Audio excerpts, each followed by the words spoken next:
Party ఫిరాయించినటువంటి ఎమ్మెల్యేలపైన ఖచ్చితంగా అనర్హత వేటు వేయాల్సిందే అంటున్నారు బీజేఎల్పీ నేత ఎలెట్ మహేశ్వర్ రెడ్డి. మనతో పాటుగా మహేశ్వర్ రెడ్డి ఉన్నారు. సార్ నమస్తే. అసలు స్పీకర్ అపాయింట్మెంట్ ఇవ్వట్లేదు అని అంటా ఉన్నారు, ఎందుకోసం ఇవ్వట్లేదు అనుకోవచ్చు?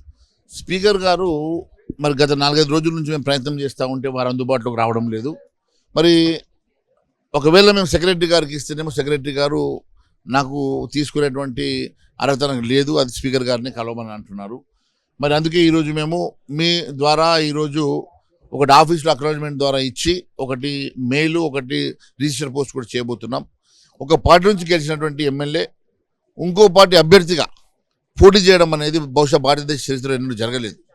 ఒక పార్టీ నుంచి రాజీనామా చేయకుండా ఒక పార్టీ ఎమ్మెల్యే కొనసాగుతూ ఇంకొక పార్టీ అభ్యర్థిగా అంటే బీఆర్ఎస్ ఎమ్మెల్యే టీఆర్ఎస్ క్యాండిడేట్కే ఓటేయమని చెప్పి అడిగే దుస్థితి ఈరోజు వాళ్ళకు వస్తే ఈ ప్రజాస్వామ్యం మీద మరి సామాన్య ప్రజానికి ఏ రకమైన నమ్మకం ఉంటుంది అనే అంశం మీదనే ఈరోజు మేము దీన్ని సీరియస్గా తీసుకోవడం జరిగింది.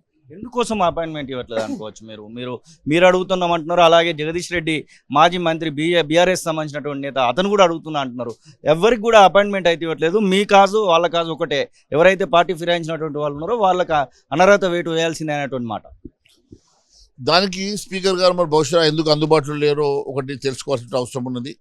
మరి ఆఫీస్లో ఇస్తే మరి అది వారికి ఎందుకు చేరడం లేదో దానికి వారు సమాధానం చెప్పాల్సిన అవసరం ఉన్నది. అందుకే మేము రిజిస్టర్ పోస్ట్ కూడా చేస్తున్నాం. మరి రిజిస్టర్ పోస్ట్ కూడా వారు మరి నమ్ముతున్నారా లేకుంటే అది కూడా నాకు చేరలేదని చెప్పి దాటవేసే ప్రయత్నం చేస్తారా అనే సంగతి కూడా మరి తెలియాల్సి ఉన్నది. ఈరోజు సుప్రీంకోర్టు చాలా స్పష్టంగా ఫైవ్ బెంచెస్ జడ్జి చాలా స్పష్టంగా ఒక జడ్జిమెంట్ ఇచ్చారు. ఆ జడ్జిమెంట్ ఆధారంగా 90 రోజులు నిర్ణయం తీసుకోవాల్సినటువంటి స్పీకర్ గారు ఎంత లేట్ అయితే అంత డ్రాగ్ చేస్తే అంత వారికి అవకాశం ఇవ్వాలని చూస్తున్నారా, లేకుంటే మరి సుప్రీంకోర్టు జడ్జిమెంట్ ప్రకారము మరి ఖచ్చితంగా తీర్పు ఇవ్వాలి కాబట్టి మరి దాటవేసే ప్రయత్నం చేస్తూ ఉన్నారో దానికి వారే సమాధానం చెప్పాలి.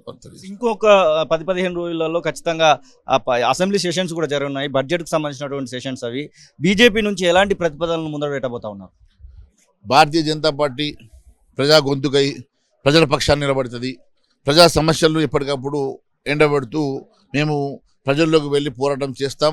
ఖచ్చితంగా ఈ అసెంబ్లీ సాక్షిగా మేము ప్రజల సమస్యలని మరి ప్రభుత్వ దృష్టికి ప్రజాస్వామ్య పద్ధతిలో మేము మాట్లాడబోతున్నాం.